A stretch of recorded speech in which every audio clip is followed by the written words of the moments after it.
मित्रहो नमस्कार. आज आपल्याशी दासबोधाचा आधार घेऊन काही भक्तीच्या संदर्भामध्ये चिंतन करावं या उद्देशानं मी आपल्यासमोर आलेलो आहे. समर्थांनी सुमारे 400 वर्षापूर्वी दासबोध हा ग्रंथ लिहिला. 4 वेद, 6 शास्त्र, 18 पुराणं यांचा आधार घेऊन हा दासबोध ग्रंथ लिहिला. 4 वेद, 6 शास्त्र, 18 पुराणं या ग्रंथामध्ये परमेश्वर कसा आहे, देव कसा आहे याचं वर्णन केलेलं आहे. आणि हे वर्णन संस्कृत भाषेमध्ये आहे. संस्कृत भाषा सर्वसामान्य लोकांना समजत नाही, म्हणून समर्थांनी दासबोध ग्रंथाची रचना केली. पूर्ण भारत भ्रमण केलं, जनतेचा अभ्यास केला आणि बुडते हे जन न देखवे डोळा म्हणून कळवळा येत असे. आपल्या समाजातील रूढी, प्रथा, परंपरा, अंधश्रद्धा हे किती खोलवर रुजलेले आहेत हे त्यांनी पाहिलं आणि साधी सोपी भक्ती कशी करता येईल आणि त्याचं जे काही मूळ ज्ञान आहे ते समर्थांनी या ग्रंथामध्ये लिहून ठेवले. 20 दशके 200 समा साधके पाहावे सावकाश, विवर्ता विशेषा विशेष कळू लागे.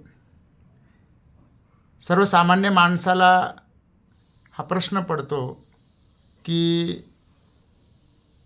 देव कुठे आहे, देव कसा आहे, देवाची भक्ती कशी करावी हाही प्रश्न पडतो त्याला. या सगळ्या प्रश्नांची उत्तरं समर्थांनी या दासबोध ग्रंथामध्ये केलेली आहेत. मनुष्य जन्म कशासाठी आहे हे समर्थ या ठिकाणी सांगतात. द्वैताकडून अद्वैताकडे हा समर्थांच्या दासबोध ग्रंथाचा हा प्रवास आहे. आणि हे सांगत असताना त्यांनी गुरुगीता, गर्भगीता, उत्तरगीता, अवधूतगीता, वेद आणि वेदांत, भगवद्गीता, ब्रह्मगीता, हंसगीता, पांडवगीता, गणेशगीता, यमगीता, उपनिषदे, भागवत इत्यादी धर्मग्रंथांचा आधार घेऊन प्राकृतमध्ये, मराठीमध्ये हा ग्रंथ आपल्यासाठी त्यांनी लिहून ठेवला. ग्रंथ बहुत असती तेने उपजे भक्ती आणि विरक्ती, तो ग्रंथची नव्हे असं त्यांनी म्हटलेलं आहे.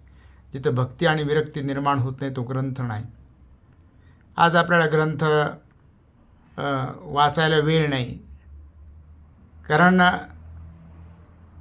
आपल्या नोकरीसाठी, आपल्या शिक्षणासाठी, कामधंद्यासाठी आपण आपला वेळ जातो. आणि सर्वसामान्य लोकांची अशी धारणा असते की म्हातारपणी आपण परमार्थ केला पाहिजे. पण ज्ञान एवढं अगाध आहे की या 100 वर्षाच्या आयुष्यामध्ये हे ज्ञान प्राप्त होईल. ज्याला प्राप्त होईल तो भाग्यवान आहे. समर्थांनी म्हटलेले बघा, 100 वर्ष आयुष्य नेमिले बालपण नेणता गेले, तरुणपणा अवघे वेचले विषयांकडे. मग साधी सोपी त्यांनी हा भक्तिमार्ग सांगितला की मनुष्य जन्माचे करावे सार्थक, ऐसा घेई भा विवेक पांडुरंगा. मनुष्य जन्माचं सार्थक कशामध्ये? जन्माला आला आणि काही काळ जगला आणि मेला असा तर मनुष्य नाही आहे. कारण बहुत जन्माचा शेवट, नरदेह सापडे अवचट, येथे वर्तावे चोखट नीती आणि न्याय. 84 लक्ष प्राणी आहेत. या प्राण्यामध्ये मनुष्य जन्म हा एक दुर्लभ आहे. आणि या जन्मामध्ये आपल्याला ज्ञान दिलं आहे, विवेक दिला आहे, बुद्धी दिली आहे. आणि या जन्मामध्ये आल्यानंतर आपल्याला आपल्या जन्माचं सार्थक करता येतं. ईश्वर प्राप्तीचे ध्येय आहे परमेश्वर प्राप्ती जे ध्येय आहे ते आपल्याला साध्य करता येतं हे समर्थांनी या ठिकाणी सांगितलं. पण योग मार्ग, सिद्धांत मार्ग, ज्ञानमार्ग हे अनेक मार्ग समर्थांनी सांगितले. परमार्थ शोधायचा आहे, तो परमार्थ, श्रेष्ठ अर्थ. आता मूर्तीमध्ये देव आहे असे सगळ्या संतांनी सांगितलं. परंतु समर्थांनी म्हटले, नातुडे मुख्य परमात्मा म्हणून करावी लागे प्रतिमा. मुख्य परमात्मा जो आहे निर्गुण निराकार ब्रह्मांडाचा चालक, तो कळत नाही म्हणून आपल्याला मूर्ती दिलेली आहे. तरी मग 4 वेद, 6 शास्त्र, 18 पुराणं यांची रचना व्यासांनी केली.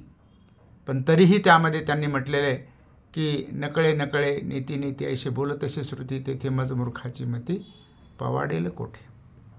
श्रुतींनासुद्धा, श्रुतीस्मृती म्हणजे पुराण ग्रंथांनासुद्धा तो परमेश्वर पूर्णपणे आकळू शकला नाही. पण साध्या सोप्या भक्तीनं कलियुगामध्ये तो प्राप्त होऊ शकतो हे समर्थांनी या ठिकाणी सांगितलेले. मग तो भक्तिमार्ग कसा आहे, तर भक्तीचे 9 प्रकार समर्थांनी सांगितले. ज्या वेदग्रंथांचा, पुराण ग्रंथांचा आधार घेऊन समर्थांनी हे सांगितलेले आहे. श्रवण, कीर्तन, विष्णुस्मरण, पादसेवन, अर्चन, वंदन, दास्य, सख्य आणि आत्मनिवेदन हे भक्तीचे 9 प्रकार आहेत. आणि ह्या 9 प्रकारची भक्ती एकत्र करून त्या ठिकाणी आपल्याला जीवन जगायचं आहे. पण हे ज्ञान सद्गुरूंकडून घ्यायचं आहे. श्रवण करणे, समर्थ श्रवण करत असत लहानपणी, अनेक ग्रंथांचा त्यांनी अभ्यास केला. म्हणून समर्थांनी याच्यामध्ये म्हटलेलं आहे, श्रवणासाठी ही या ग्रंथामध्ये समर्थांनी 4 समास खर्च केलेले आहेत एका श्रवण भक्तीसाठी. परमेश्वर कसा आहे ते ऐकत राहणं, रामायण, महाभारत यासारखे ग्रंथ ऐकत राहणं हे एक भक्ती आहे. आणि ऐकल्या विन कळले, शिकविल्या विन शहाणपण आले, ऐसे ऐकिले ना देखिले भूमंडळी. समर्थांनी म्हटलेलं बघा की मग श्रवण कसं करायचं, एकाग्र चित्तानं श्रवण करायचं. 18 पुराणामध्ये 18वं जे पुराण आहे भागवत पुराण, हे भागवत पुराण शुकाचार्यानं हे राजा परीक्षितला सांगितलं. राजा परीक्षित याला मृत्यूची भीती होती. आणि तशी तर प्रत्येकाला मृत्यूची भीती असते. या मृत्यूच्या समर्थाने म्हटले बघा, स्मरणाचे स्मरण असावे, भय कदापि नसावे. ते तर येणारच आहे. समर्थांनी 4थ्या दशकामध्ये हे भक्तीचे 9 प्रकार सांगितले. अगोदर स्तवन सांगितलं, अनेक देवदेवतांचं स्तवन केलं, गणेशाचं स्तवन केलं, शारदेचं स्तवन केलं, सद्गुरूंचं स्तवन केलं, संत श्रोते कवेश्वर सभा परमार्थ आणि नरदेहाचं स्तवन केलं. नरदेह मिळालेले आपल्याला आणि या नरदेहाचं सार्थक आपल्याला करायचं. मग समर्थांनी मूर्ख लक्षणं सांगितलेली आहेत. आपल्यामध्ये जे अवगुण आहेत ते त्यासाठी एक दशक घातलेलं आहे. आणि मग स्वगुण परीक्षा सांगितली की आपण कोण आहोत.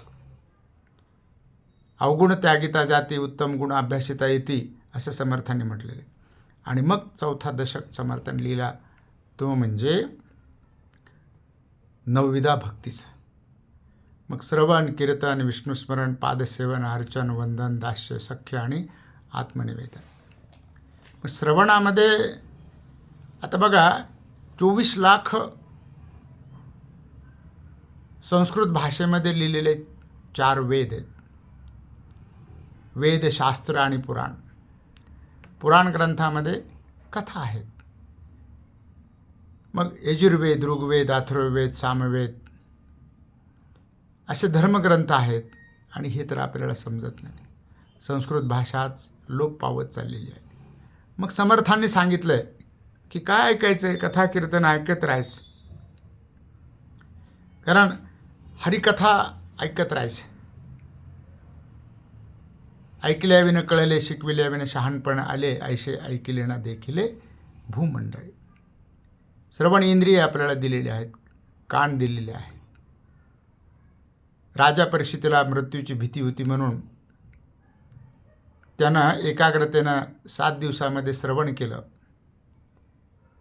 ते भागवत पुराण ठिकठिकाणी लागतं. कथा कीर्तनं समाजामध्ये होतात. ह्या कथा आपण ऐकल्या पाहिजेत. अध्यात्म निरूपण आपण ऐकत जावं.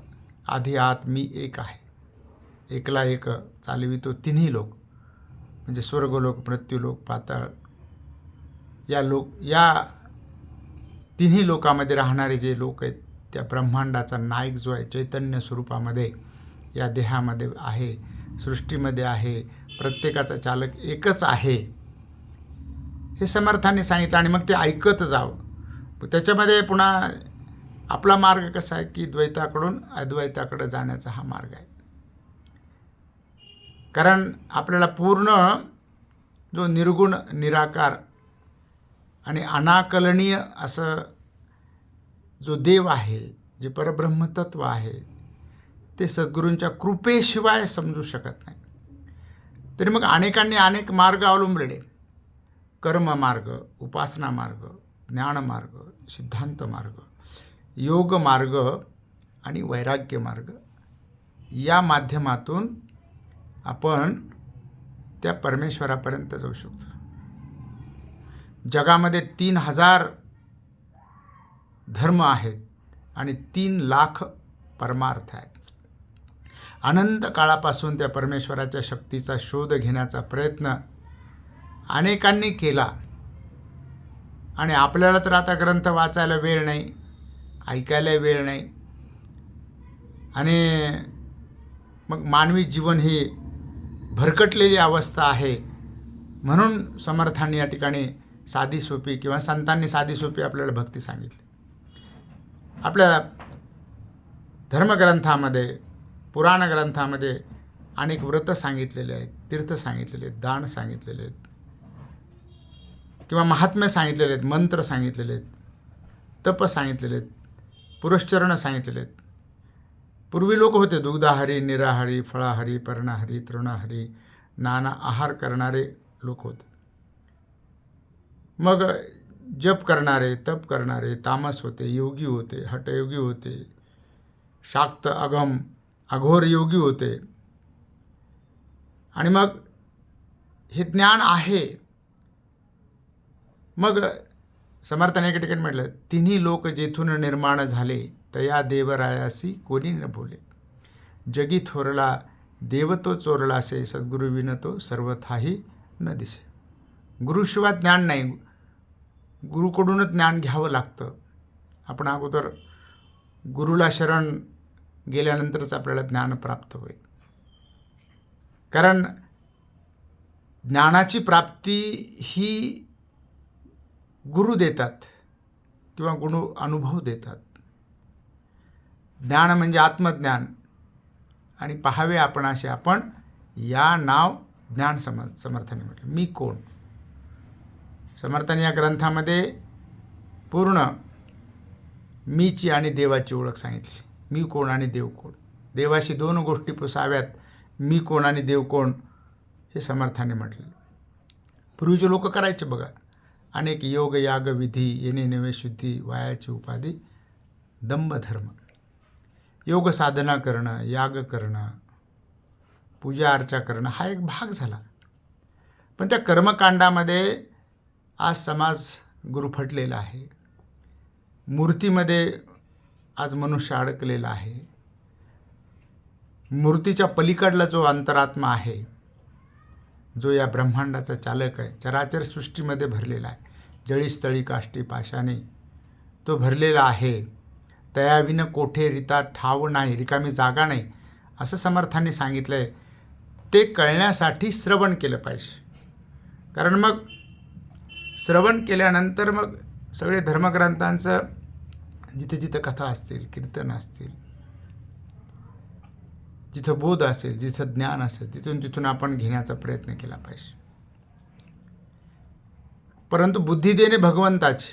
ओम नमोजी गणनायका सर्वसिद्धी फळदायका ज्ञानभ्रांती छेदका बोधरूपा.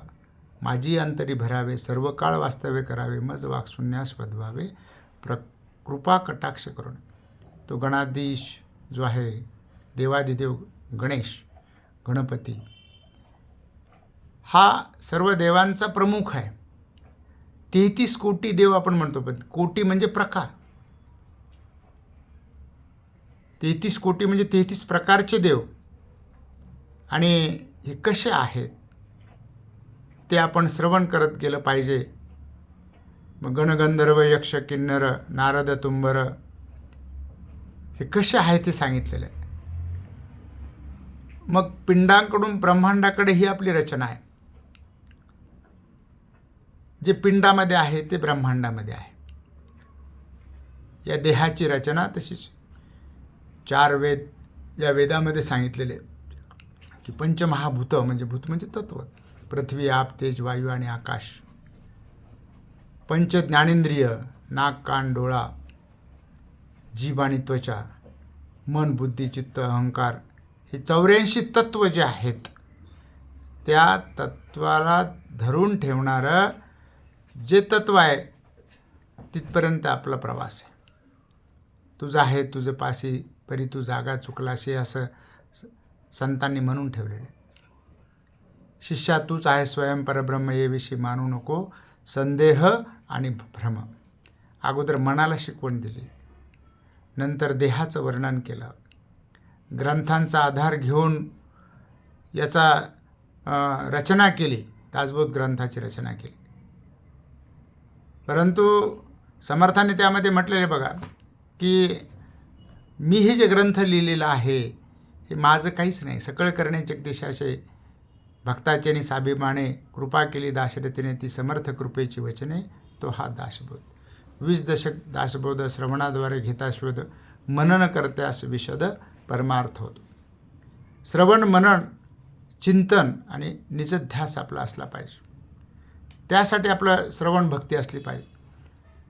पुढच्या समासामध्ये श्रवण भक्तीचे 4 समास समर्थांनी याच्यामध्ये लिहिलेले आहेत. मग श्रवण कसं करावं, एकाग्र चित्तानं करत राहावं आणि ग्रंथ मुळातून आपण वाचला पाहिजे. पुन्हा पुन्हा पुन्हा पुन्हा परेत आयन घेतलं पाहिजे, त्याला म्हणायचं पारायण. अनेक ग्रंथ आपण पाहतो की ते चरित्र ग्रंथ आहेत, संतांचे चरित्र ग्रंथ आहेत.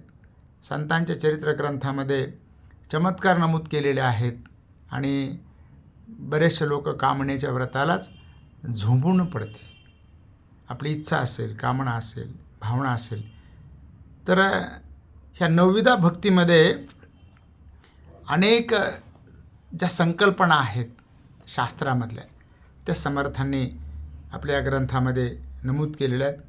म्हणून सगुण देवाची चरित्रे ऐकावीत, निर्गुणाची तत्वे यंत्रे ही ऐकावीत आणि हे दोन्ही परमपवित्रे ऐकत जावी.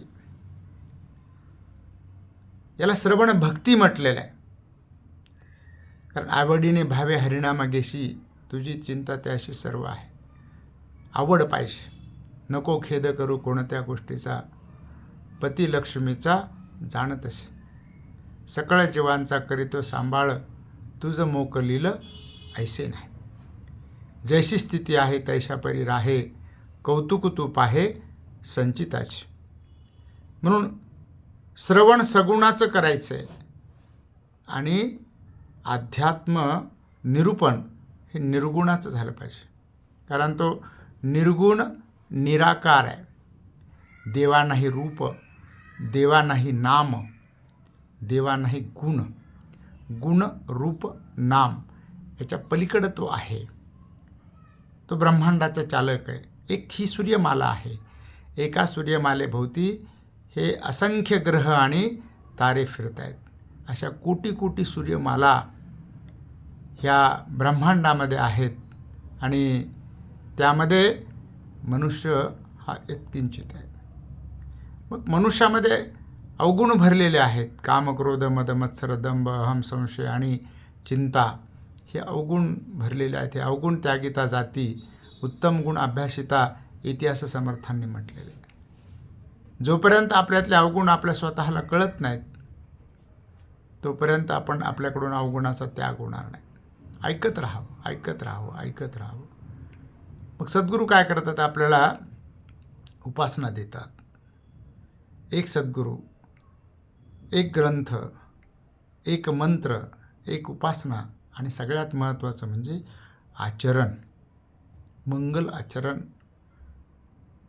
कारण नीती आणि न्याय हे जर पाळलं तरच आपल्याला ते परमेश्वराच्या प्राप्तीपर्यंत जाता येते. कारण कर्ममार्गामध्ये केले कर्म तेची भोग आले. प्रत्येक कर्माचा भोग आपल्याला भोगावा लागतो. एक एक जन्म कोटी कोटी फेरा आहे आपला. कारण अंतिमती तेच गती. शेवटच्या क्षणाला मनुष्याची जे काही बुद्धी असेल त्या बुद्धीचा, त्या विषयाचा किंवा त्या प्राण्याचा जन्म आपला होतो. म्हणून त्या ठिकाणी मीची ओळख घ्यायची आहे आणि देवाची ओळख घ्यायची आहे. हे श्रवण सतत सतत करत राहायचं आहे. नंतर मग कीर्तन, श्रवण, भक्ती समर्थाने सांगितले आणि विष्णुस्मरण सांगितले. विष्णू म्हणजे त्या ठिकाणी या सृष्टीचा पालन करता, ब्रह्म निर्माण करता, मूळ परब्रह्म एक. त्याच्यानंतर हे ब्रह्मा विष्णू महेश हे तीन त्या देवांना दिलेले कार्य आहेत. तो निर्गुण निराकार आहे, तो काहीच करत नाही. मूळ परब्रह्म तत्व तिथपर्यंत आपल्याला पोहोचायचं. ब्रह्म निर्माण करता, विष्णू पालन करता आणि महेश संहार करता. उत्पत्ती, स्थिती आणि लय हे आहे. म्हणून आपल्याला विष्णुस्मरण दिलेलं आहे. तो 24 नामी सहस्रनामी अनंत नामी असून तो अनामी आहे. त्या ठिकाणी पूजेमध्ये आपण त्याची 24 नावं घेतो. पूर्ण जाणीव, पूजा म्हणजे तरी काय, पूर्ण जाणीव. अर्चन समर्थाने सांगितले पुढं, अर्चन भक्तीमध्ये. मग त्याचं अखंड नाम जपत जावं असं समर्थाने म्हटलं. नामस्मरण भक्ती सांगितली. मग नाव कोणतं घ्यायचं आहे त्याच्यामध्ये समर्थाने सांगितलं नामस्मरण भक्तीमध्ये की सद्गुरू जे आपल्याला नाममंत्र देतील तो नाममंत्र आपण जपायचा. कोणी विठ्ठल विठ्ठल म्हणा म्हणते, कोणी राम राम म्हणा म्हणते, कोणी कृष्ण कृष्ण म्हणा म्हणते, कोणी तर म्हणतं मीच देव आहे, माझंच नाव घ्या, माझीच भक्ती करा. असे अहंकारानं भरलेले बरेचसे काही संत भोंदू साधू आहेत. ऐसे कैसे झाले भोंदू कर्म करुणी म्हणती साधू अंगा लावण्या राख डोळे झाकुणी करीती पाप, अंगा लावण्या राख डोळे झाकुणी करीती पाप, दावणी वैराग्याची कळावी भोगी विषयाचा सोहळा, तुका म्हणे सांगू किती जळो तयांची संगती. मग पादसेवन भक्ती सांगितली. पादसेवन भक्तीमध्ये काया वाचा मनोभावे सद्गुरूचे पाय सेवावेत असं म्हटलं. म्हणजे आपल्यामध्ये लीनता असली पाहिजे, नम्रता असली पाहिजे. सद्गुरू सांगतील त्या मार्गाने आपल्याला जायचं. समर्थाने म्हटलं आमची प्रतिज्ञाच अशी, काहीने मागावे शिष्याची, आपणा मागे जगदीशाशी भजत जावे. सद्गुरू काही मागत नसतात. गुरु मागतील, अडक्याचे गुरु किती काही भेटतील, कामनेच्या व्रताला झोंबून पडते. समर्थाने सांगितलं की आमची प्रतिज्ञा आहे की आम्ही काही मागणार नाही शिष्याला. नंतर मग अर्चन म्हणजे यथासांग पूजा करणं, पंचोपचार पूजा करणं किंवा षोडशोपचार पूजा करणं. काया वाचा आणि मने चित्त वित्ते जीवे प्राणे सद्भावे भगवंत अर्चने या नाव अर्चन भक्ती समर्थाने म्हटले. नंतर वंदन भक्ती, देवाशी वंदन करावे, मूर्तीशी वंदन करावे आणि सद्गुरूशी वंदन करावे, आईवडिलाशी वंदन करावं. प्रत्येक प्राण्यामध्ये तो भरलेला आहे. त्या प्रमाणे त्यांना वंदन करावं असं समर्थाने वंदन भक्तीमध्ये सांगितलेले. जे जे भेटे भूत ते ते मानेचे भगवंत. भूत म्हणजे वस्तू किंवा प्राणी. पंचमहाभूत म्हणतो आपण, पृथ्वी, आप, तेज, वायू आणि आकाश हे मूळ तत्व आहेत. आणि ही वंदन भक्ती करणं, आपल्यामध्ये ते गुणाचा स्वीकार करणं. मग नंतर सांगितले न सात्वी भक्ती सांगितली की दास्य भक्ती.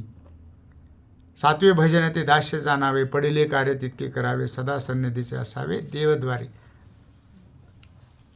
की देवाचं जे आपण कार्य करतो, मग त्या ठिकाणी उत्सव असतील ते आपण करायचे. देवाचे जे काही आचरण आहे किंवा कुलधर्म कुलाचार आहे ते आपण करायचे. नंतर सांगितले समर्थाने ते म्हणजे सख्य भक्ती. देवाशी परमसख्य करावे, प्रेम प्रीतीने बांधावे. म्हणजे प्रेमामध्ये प्रीती असली पाहिजे, आवड असली पाहिजे. वरवरचं प्रेम असता कामा नये. आठवे भक्तीचे जाणावे लक्षण असे. त्याच्यानंतर समर्थाने सांगितलं की आत्मनिवेदन, की देवाशी भावे आपण करावे तत्वविवरण, या नाव आत्मविवरण. तस्मात विचार करायचा आपण, देव कोण तो ओळखावा, आपला आपण शोध घ्यावा अंतर्यामी. मी कोण ऐसा निवाडा, पाहो जाता तत्व झाडा, विचार करता उघडा आपण नाही. हे 84 तत्व या देहाला धरून ठेवणारा, 84 तत्वाला धरून ठेवणारा जे प्राणतत्व आहे, जे ब्रह्मतत्व आहे, ते निघून गेल्यानंतर हे 84 तत्व 84 तत्वामध्ये विलीन होतात. मग मी कोणी सापडत नाही. जन्म झाल्यानंतर आपल्याला नाव दिलेले आहेत. देवाला सुद्धा अनंत नाव आहेत, अनंत कोटी आहेत. आणि त्या अनंत कोटी ब्रह्मांड नायकापर्यंत आपल्याला जायचं आहे, अशी साधी सोपी भक्ती समर्थांनी सांगितली. आणि समाजातील रूढी प्रथा परंपरा अंधश्रद्धा नष्ट करण्याचा समर्थांनी प्रयत्न केलेला. पण कलियुगामध्ये आता देवांचा गलबला झाला, देवांचा बाजार भरला, कोणी न पुशे कोणाला. म्हणून समर्थांनी लिहिलेला हा जो अलीकडच्या काळातील हा जो ग्रंथ आहे, हा भक्तीचा किंवा देवाच्या शोधाचा, आत्मशोधाचा हा मूळ ग्रंथ आहे. आणि यावर आधारित असे अनेक ग्रंथ निर्माण झाले. या निमित्तानं आपण हे श्रवण करावं, ऐकत जावं, अनेक कथा कीर्तनं ऐकून मनन चिंतन करावं आणि निजध्यास करावा. जोपर्यंत आपल्याला सद्गुरू लाभत नाही तोपर्यंत आपल्या ज्ञानमार्ग आपल्याला सापडत नाही, कर्ममार्ग सापडत नाही, उपासना मार्ग सापडत नाही. आणि सगळे मार्ग चांगले आहेत, पण संसार करता करता परमार्थ करायचा आणि परमार्थ करता करता संसार उत्तमाचा करायचा आहे. ज्याप्रमाणे शेवटी म्हटलेले संत तुकारामांनी, आम्ही जातो आमच्या गावा, आमचा रामराम घ्यावा. म्हणजे विरक्त, विवेकाची विरक्तपण किंवा विवेकाचं वैराग्य हळूहळू प्राप्त होईल आणि त्यातून आपल्याला आपलं ध्येय साध्य होईल. या निमित्तानं एवढंच. नमस्कार.